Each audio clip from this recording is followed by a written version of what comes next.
Favori pour remporter la Ligue des Champions, auteur de 2 dernières saisons historiques en Première Ligue avec plusieurs vieux records battus, Manchester City apparaît aujourd'hui comme l'une des meilleures équipes au monde.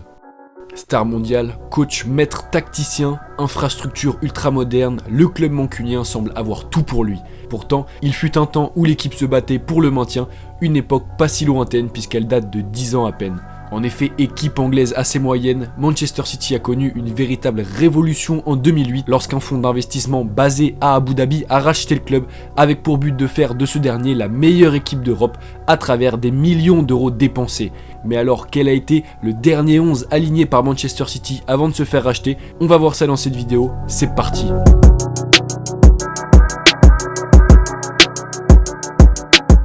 Le 11 mai 2008, Manchester City, 9e de Premier League, affronte pour la dernière journée du championnat Middlesbrough, 15e. Dans une rencontre sans réelle importance pour les deux équipes, Manchester City, alors entraîné par Sven-Göran Eriksson, s'incline très lourdement 8-1 face à une équipe qui est pourtant assez moyenne. Et voilà le 11 qui est aligné par Manchester City. Et je vous préviens, contrairement à ce qu'on avait vu dans le premier épisode avec le Paris Saint-Germain, là il va y avoir beaucoup de joueurs que je ne connaissais pas personnellement, des joueurs assez moyens, et ça montre un énorme contraste donc avec l'équipe d'aujourd'hui. Donc la tactique est la suivante, c'est un 4-4-2. Au goal, on retrouve Andreas Isaksson, passé par Rennes et la Juventus Turin où il n'a joué aucun match. Le Suédois a été un monument de sa sélection nationale, mais voilà, il a clairement jamais été un top gardien ni même un très bon gardien européen. C'est pour ça qu'il jouait à cette époque à Manchester City. Transféré à Eindhoven puis en Turquie après City, il a pris sa retraite cet été dans l'anonymat ou presque. En défenseur droit, jouait le chinois Sun Jiae, notamment passé par Crystal Palace. Je vous avoue que je n'ai absolument aucun souvenir de ce joueur, mais toujours est-il qu'il est resté 7 saisons à Manchester City de 2001 à 2008, jouant en moyenne une quinzaine de matchs par saison. Aujourd'hui, il est à la retraite, mais il a tout de même totalisé au cours de sa carrière 80 sélections avec l'équipe nationale chinoise, obtenant au passage plusieurs récompenses individuelles et collectives lorsqu'il évoluait dans le championnat de son pays. On passe maintenant au poste de défenseur gauche avec Michael Bale, sélectionné une fois avec les Three Lions. Il est passé par Everton, Glasgow ou encore Eindhoven. Aujourd'hui, lui aussi à la retraite, il est resté 3 saisons à Manchester City et a quitté le club 1 an après son rachat. On va pas se le cacher, c'était lui aussi un joueur assez moyen et il ne restera pas non plus dans les mémoires des supporters de Manchester City. On passe maintenant au duo de défenseurs centraux qui, contrairement au reste des joueurs qu'on a vus jusqu'à présent, étaient vraiment bons pour une équipe de Premier League. D'un côté Vedran Korluka et de l'autre Richard Dunne.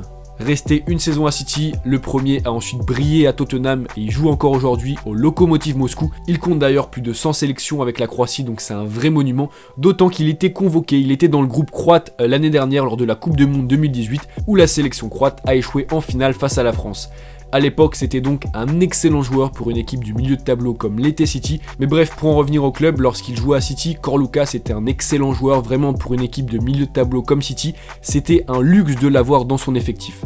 Richard Dunne était lui aussi un solide défenseur de Premier League, resté 9 saisons à Manchester City, il est parti 1 an après le rachat du club. Dunne était vraiment un très bon joueur, il a 4 fois été nommé joueur de l'année de Manchester City et en 2010 il a même intégré l'équipe type de la saison de Premier League lorsqu'il jouait à Aston Villa.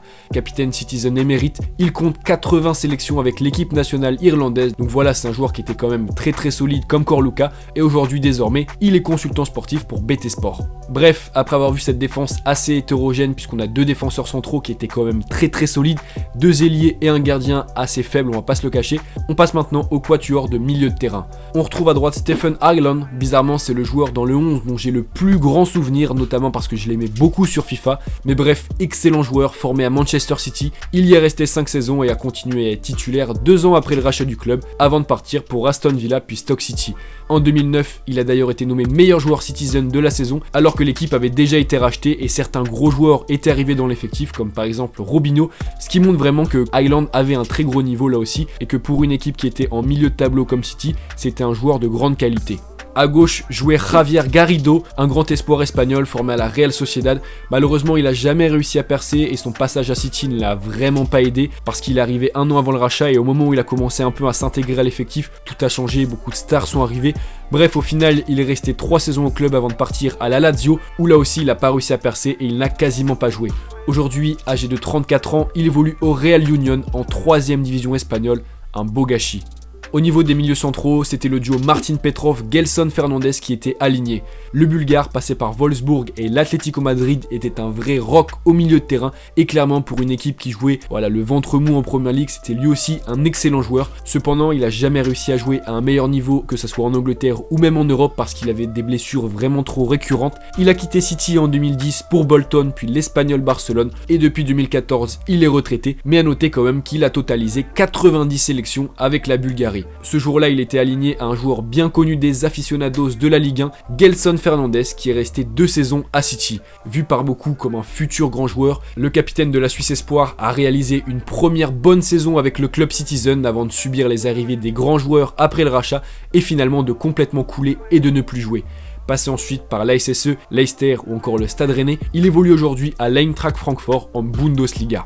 Enfin, on termine avec le duo offensif composé tout d'abord de Darius Vassell. Attaquant très moyen de Première Ligue malgré un potentiel important, il est resté 4 saisons à City sans jamais réussir à inscrire plus de 8 buts dans une saison en championnat, ce qui est vraiment très peu pour un attaquant central. Parti en 2009 en Turquie, il a pris sa retraite en 2012 alors qu'il évoluait à Leicester en D2. Pas beaucoup plus brillant face au cage, son compère offensif Benjani est quant à lui resté 2 saisons au club sans jamais réussir à s'imposer, malgré de grands espoirs qui étaient placés en lui, notamment après son passage réussi à l'AG Auxerre où il était excellent. Passé par Sunderland, Blackburn ou encore Portsmouth, il a pris sa retraite en 2012. Et donc voilà les gars, le dernier 11 aligné par Manchester City avant son rachat, un 11 assez faible et très hétérogène avec d'excellents joueurs et des joueurs très moyens qu'on a complètement oubliés. D'ailleurs le score final nous montre bien la faiblesse vraiment de cette équipe.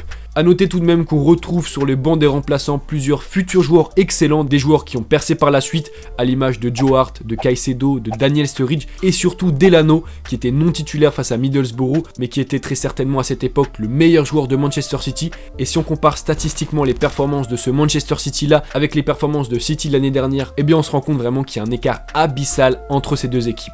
En effet, Manchester City la saison dernière a en moyenne été 2 fois plus performant que lors de la saison avant son rachat, soit la saison 2007-2008, que ce soit en termes de points marqués en Première Ligue, en termes de victoires, en termes de buts marqués ou encore en termes de buts encaissés. Le Manchester City de la saison dernière a été beaucoup plus performant que celui de 2008. Et donc voilà les gars, c'est déjà la fin de cette vidéo, j'espère que vous avez apprécié et que vous avez appris des choses, c'est le principal. Dites-moi quel 11 à l'ancienne vous voulez que je revisite pour se rappeler des bons souvenirs, des bons ou des mauvais, parce que si t'es fan de City, évidemment ça sera pas des souvenirs excellents. Mais donc voilà les gars, c'était Val, j'espère que vous avez apprécié. Peace.